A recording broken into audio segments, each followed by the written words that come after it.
Today we are going to talk about how the BLM movement is fucking bullshit. Okay?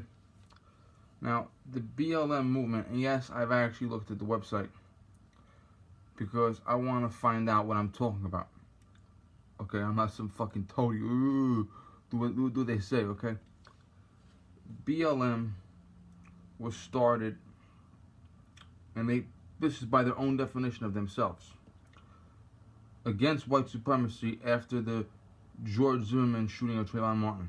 Now, George Zimmerman was 3/4 white, 3/4 Hispanic, and 1/4 black.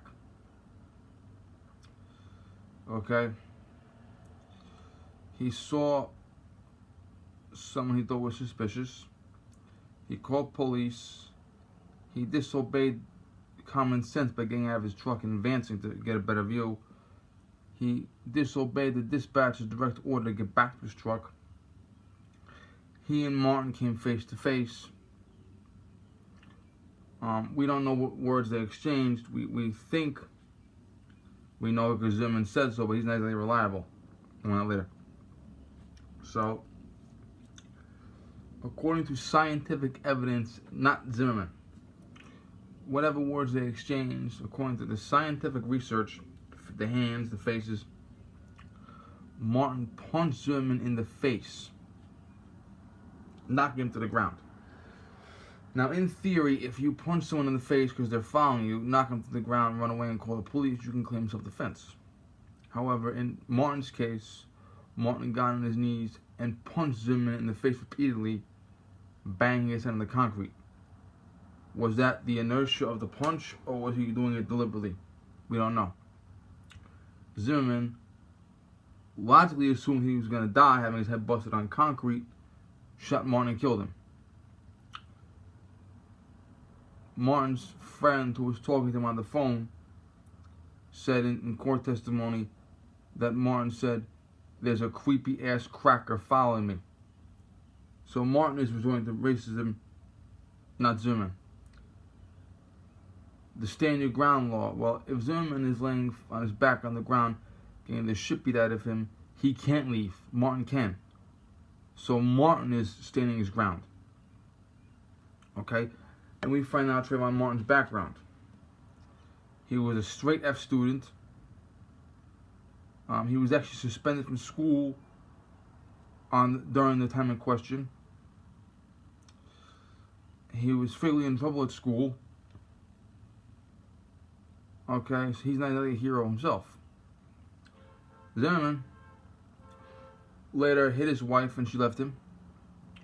He later hit his girlfriend and she left him. It is believed that one case involved him throwing a bottle, one case involved him brandishing a gun. He told a guy on the highway, "I'm George Zimmerman, I'll fucking kill you." So he is not exactly a hero himself. So what you have here is a black man and a race-mixed man who are involved in an altercation. Neither one of them is a hero, period. Both of them have attitude problems, period. Both of them could have talked their way out of this problem but refused to, period. And that's how that got started. The other aspect is, according to BLM, they say that they wanted to continue their crusade against white supremacy when Mike Brown was shot. Okay, cool.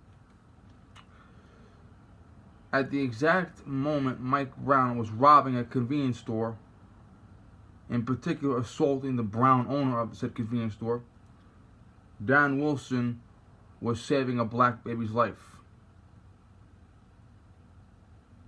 Okay?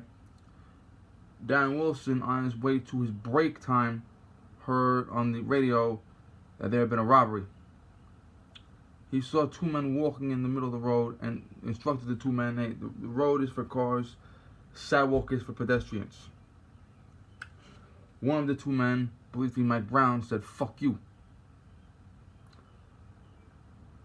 He then recognized the two men as being described as the suspects in the robbery, jackknifed his car, radioed for backup, and confronted them.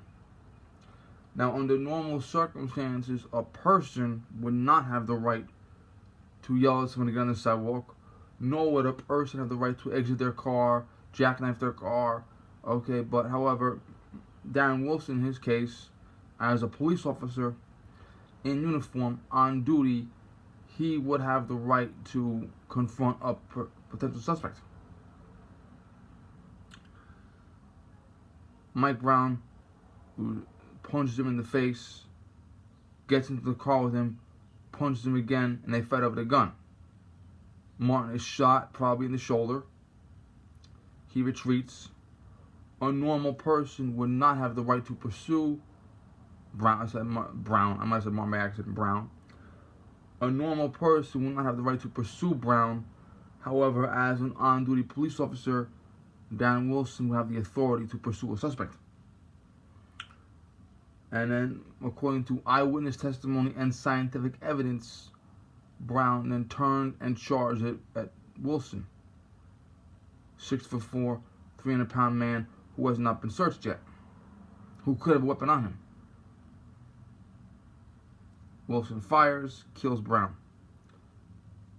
The media later claims two things. First and foremost, one aspect is a white police officer saw a black child, chased the black child down the street as he begged for his life and shot him in the back. Another aspect is that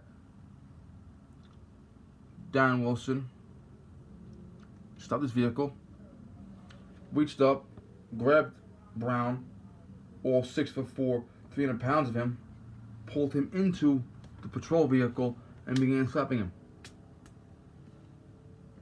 which would have been geometrically impossible for a 6'4", 300-pound man to be coming down into the car, smack, smack, smack. Okay? So basically, BLM is according to, if you look at their shit, they are basically an organization of people that are willing to start a fight. They're willing to lie, cheat, and steal to achieve their goals. Okay?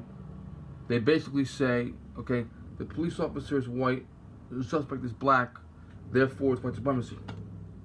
Or, in Zimmerman's case, the person is white, the victim is black, or suspect, whatever you want to call him, okay? And in Zimmerman's case, it's not the case, because Zimmerman is 3/4 Hispanic, 1/4 black. Okay? So, they have to actually lie about white supremacy. They also have to lie about the case. If you remember, the very first thing we heard about the Zimmerman-Martin incident was that a white man saw a black child, chased him, and shot him in the back. The white child was 17, which is an adult in some states. Mine it is. The black child was 5'11", 165 pounds, muscular build, involved in a fight. So the narrative has to be reversed entirely. Change the word, change this, change that, change everything you can change about it to fit your narrative. Now, if you look at the case of Mr. Floyd and that guy, Chauvin, his name, whatever the fuck his name is, okay, the first video shows, Mr. Floyd is in custody. He is handcuffed and put in the back of the SUV. SUV then makes a U-turn. Person in the driver's seat gets out. Video stops. At some point, Mr. Floyd is taken out of the truck entirely for whatever reason. And the next videos are the civilian cell phone cameras were aimed at Mr. Floyd. And Mr. Floyd's been forced down onto the concrete, and a knee is in his neck. And he literally choked to death for 8 minutes and 46 seconds, I've heard. I forget the exact clip, but it's over 8 minutes. But Mr. Floyd dies on camera. In case if you look at the video, Mr. Floyd died on camera. And we say, okay, white supremacy. Now, first and foremost, there was no tactical reason to do this to Mr. Floyd. There was no legal reason to do this to Mr. Floyd. Okay? We've seen cases where police officers, and it's not right, have hurt suspects in custody already. We've seen cases where officers have smacked suspects. Not as common as on TV, by the way. We've seen cases where officers have punched suspects. Okay, threatened suspects. The normal aftermath of that is the DA will tell Internal Affairs, I had a suspect that I knew was guilty. I have to drop charges against them because your officer beat them. And sometimes the DA will flat out prosecute the officer for being the prisoner.